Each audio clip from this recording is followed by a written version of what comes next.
Greetings, everyone. When I was 21 years old, this older woman said to me, "Did you know that the person you marry could also be the one to cause you to wear your shawl?" In other words, she said, my wedding gown could be used as a shawl. And if you're older, you'll know, and if you live with your grandparents, you'll understand. Shawl is what I guess they used to use to cover those who have gone on to the next world. And in this time, I could pass that message on to others. As women, as older women, instead of being ashamed of our age and, doing the most and competing with young people, we could take our position as agents and agents for change to teach young people, because a lot of time when you see young women or young men for that matter behave certain ways because they don't have role models. So we can insert ourselves, because after you've gone through life, you automatically should qualify to lead the next generation. They should be looking to us. And of course, we shouldn't go to them with judgment, because what they're going through now, we've gone through some of that or worse. But when the young people don't have anyone to guide them, they make all these mistakes, all these unnecessary mistakes. Now, we know sometimes we can't tell the young people anything because they think they know everything. And at this time, when they don't listen, they just have to learn from their own experiences. But there are lots of young people who want to learn. And so, as an older woman, I recognize the red flags. I remember going to a wedding, and as I sat there, when the bride came out and the bridegroom, the bride was so beautiful and they looked so young and lovely together. But while I was sitting there, the Spirit said to me, "This will not last a month." I was shocked. I kind of jumped back. I was like, look around to see, where is this coming from? I could tell in the Spirit that this marriage was not going to last. But how dare I say that to anybody? You definitely will be labeled as a bad mind person. Some of us who are spiritually inclined, we see and know things, not just before it happens, but in real time. And in some regard, it's a blessing, and sometimes it feels like a curse. But you have to understand that as long as you're humbling yourself and you're following the instructions of the great spirits, then you don't have to worry. So many women have experienced some bad things in relationships, and somehow you're ashamed of it. Some of you are going through it right now with, men speaking to you in very disrespectful ways, men laying hands upon you, and they are not actually blessing you, or they're not casting out dark forces from you. They're doing things to threaten your well-being. And some of you are ashamed. There are women that's listening to this video right now who will put makeup on your face to hide those marks. You will post a picture on your social media platform with the partner, and everyone will say everything is going well.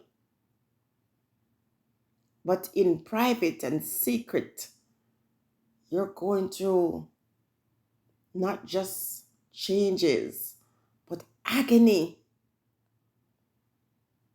This is why I'm not listening to people who say, "Jenny, mind your own business." Because listen, too many of us are content to mind our own business and watch our sister walk down a path, or watch our sister remain in bondage. When I was a young girl and too afraid to make the move, either feeling guilty, because listen, these individuals who will lay their hand upon you. These ones are skilled in psychologically making you think that you are wrong for wanting something different. You're wrong for wanting to leave, even though they are putting you through pure troubles. When I was just 23 years old, someone told me nobody's going to want you. A young 23-year-old girl who looked like I was 16 and had not been with anyone prior to this relationship. And somehow this person would convince me that, well, you have a child, nobody's going to want you. And I believed it. I remember being in the church and saying, oh, when I finally had the courage to say, okay, this is not for me and I don't care. Because my philosophy is if you're going to do me injustice while I'm in the same space with you, you better do it to me on the run. And a lot of women, they stay there because you're thinking, I can't go because this, that, or the other. Fear kicks in and they remain. Either way, they are going to, if not physically destroy you, they're going to destroy you emotionally, financially, psychologically. So you're better off making up your mind. But a lot of us women, when we decide to go, we're thinking, well, I'll just get out of that environment, but we're going to be friends and he's going to be able to come to my house and we can still, especially if you have children. And you fail to realize that a person who has this kind of hold on you will never let you go. And a person who feels that they own you will never allow you that type of freedom to come and go as you please. So you're thinking, well, I'm going to just, move out of this house and I'm going to stay in the same community. You've got to be kidding me. Sometimes you have to run. You have to pack your stuff and you have to disappear. And no one, not even your friends, can know where you are. And sometimes you're going to live like that for years. You have to make up your mind. That's why you got these things in the United States of America, for example, where people go and live in a different part of the country and they change their name, their identity. That can't be an easy thing. You've seen the movies. They're not just movies. They're stories that are true stories. So sometimes when you make up your mind to put an end to that, you have to be prepared to start your life all over. Because some people got nothing to live for. And these ones have no problem in taking your 3 points.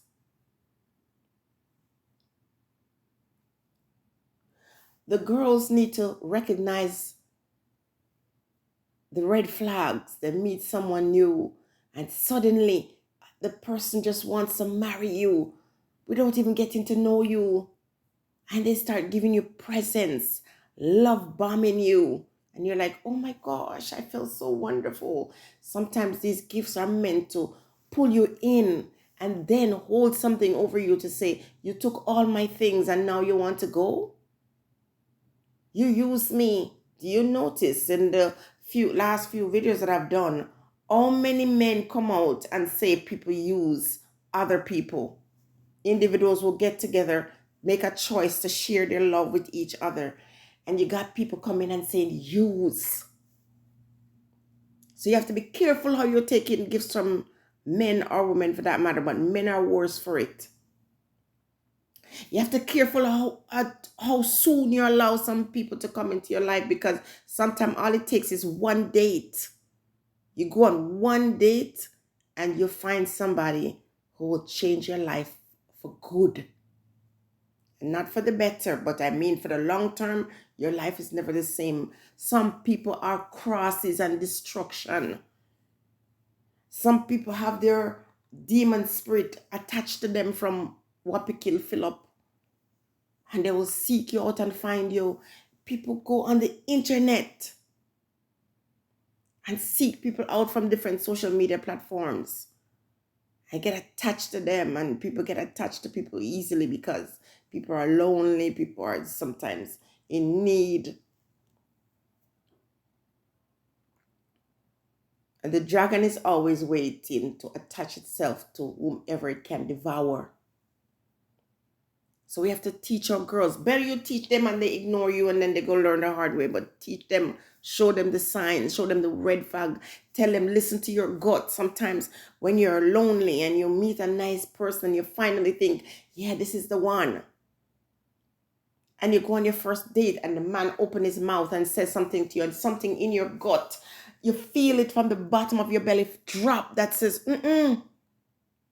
But you're like, oh, well, he's just human.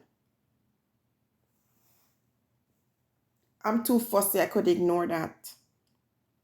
I had a client, an unpaid client, by the way, because she was young and I was feeling a way about what was going on with her. She was hurting because her boyfriend suddenly changed. And, she wanted to know what was going on. And she thought her mother-in-law was involved in tearing them apart. And I was curious. I said, can I see a picture of both of you? And when I saw the picture of the young man, the spirit said, this guy's gay. He's lying to this young lady, telling her that his mom is the one that's trying to come between him and causing problems. When in reality, he was just holding on to her to make it seem like, he was into women. But really, the spirit said, this man. When I told her, she disappeared. She didn't want to hear that. I said, well, that's hard to take. I was having a hard time even delivering the message to her. I said, how do I tell this girl for days? How do I tell her the truth that the boyfriend mom is not influencing him? He is actually into men. Careful of who you're getting involved with. A lot of us are walking around with all kinds of problems, all kinds of crosses, all kinds of bad spirit because of the ones we chose to go lay down in bed with.